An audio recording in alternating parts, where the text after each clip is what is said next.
80 metres, what next? Let's just go straight to 100, I think. See you at 100.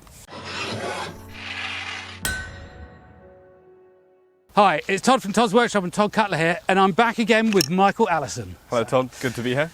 Good to have you back. So, Michael hasn't done a film with me for 4 months or something like that because he's been competing. So, the competition season is over, Plumbata season begins again. So, there you go. So, here's the thing, Michael. We got in a chat and you were doing a javelin practice session, and what happened? I was. Well, Todd had lent me a Plumbata just to get a feel for it a little bit better, and I took on my second throw with one of these, and it was about 120 metres, and we ran out of space to throw in. So I thought I'd let Todd know how it went, and we're here today. And here we are. So 120 metres, and you think you can improve on that? I think, yeah, I think so. We'll find out. So I've come to a friend's field here, and we're going to see what we do. So our 3 barbarians here, it's very straightforward. Michael's just going to throw them. We'll put them on a wide, see what we got. So our 3 barbarians here are 60 metres from the throwing line, so a bit under 70 yards. Ready for it? Yeah, let's go. Michael, go for it.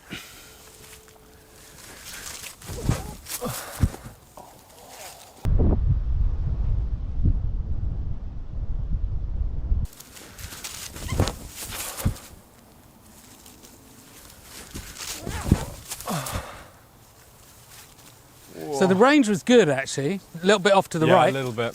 But your first one, actually 10, 15 metres beyond. Yeah. So certainly hitting the rear ranks with that. So anyway, the bottom line is 60 metres, no problem at all. So should we drop our targets back to 80? Yeah, I think so. All right, let's do that. So our shield wall of barbarians is now out at 80 metres. Take it away. So again, past it.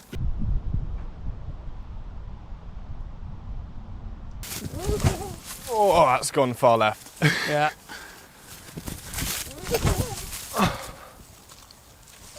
Lovely. Again, beyond. So our barbarians are out at 80 odd metres, and you were thrown beyond them, weren't you? Yeah, I think they were probably going about 90. About 90. More in you yet, do you think? Absolutely.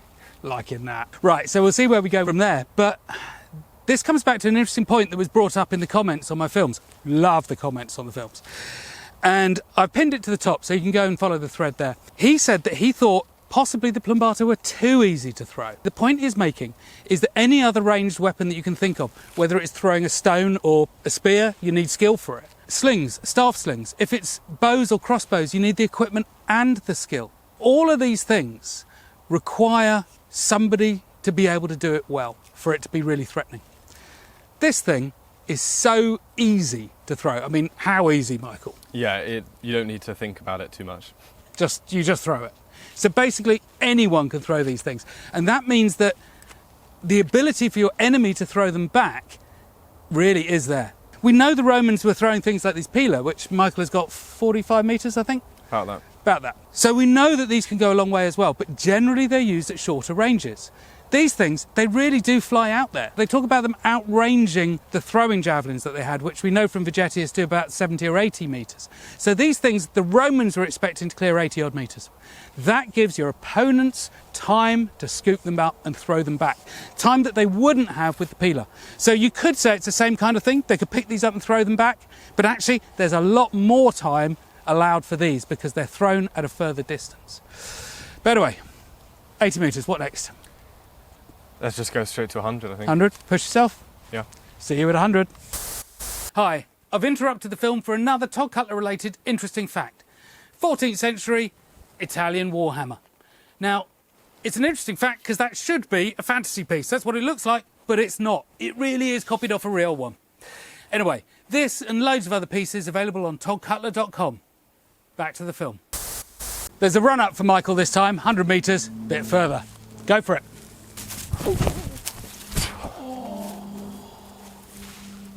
It's up for a long time, isn't it? Yeah. So I didn't see, that was off to the right a bit. I couldn't see how far it went. I think it was about in line. About in line. Oh, that was close. That was a little bit short, I think. That was good, though. And that was, for the record, about 5 seconds in the air. That's a hell of a long time.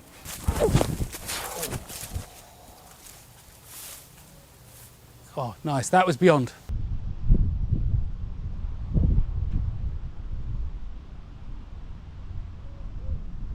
So we just had a look at the numbers there, and 2 of those throws were out at about 95 metres, 1 at about 105. Yep. So actually you beat the century, so well done. But in a way it's a little bit of a problem because I can't throw, so I wanted somebody who was good at throwing, and instead actually what we've ended up with is somebody who's really good at throwing, which is better than your average legionary is going to be. But anyway, that's a problem we can deal with.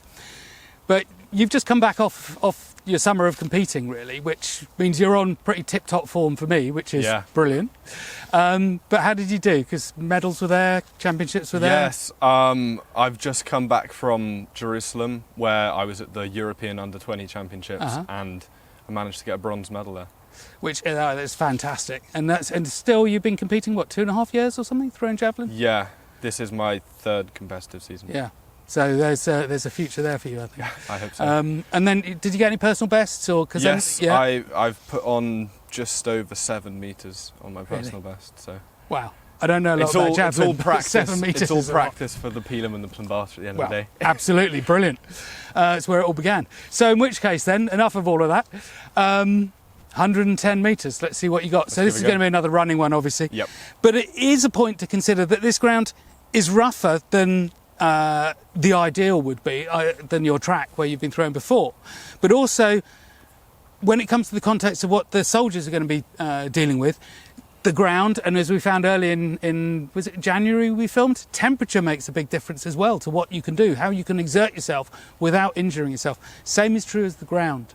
Because the thing is, if you end up being injured, actually there's a really good chance you are then going to end up in serious trouble because you're on a battlefield not fit. So it is a consideration, it's not just a nicety. Anyway, 110 metres, let's go for it. Let's do it. When you're ready.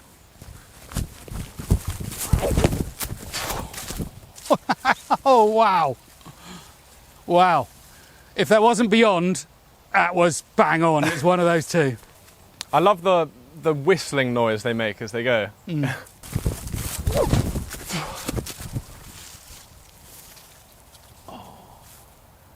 Again, I couldn't quite see, but it's about there. Yep. You know, it's just before, just after. Okay, I think call it there. Yep, that's fine. Throwing 100 metres hurts your elbow a little bit. Okay, that's fine. That's it. You heard it on camera. He's got an elbow to look after, and it wasn't feeling good for the 3rd shot, so we got 2 on 110. But Michael, let's go check it out, see what we got, let's see. Conclude. But brilliant stuff, really good throw. So I'm not really sure there is a conclusion to make on this one, other than these go a long way. In the case of that one, about 106 metres was the furthest of those two. Yep. Any thoughts on them? Anything that you would like to add? Anything that you'd like to change, actually? Would they be heavier or lighter for you? Or what's your gut feeling? For us, I think they're about bang on. I'd be interested to see how affecting the length would change stuff. Because one thing that I do think makes them go so far is the fact that because most of the mass is in this lead bit here, it's as if you're making your arm about a foot longer, and that's one of the reasons you can throw them so much further. So if you made it even longer still, would that help? I don't know.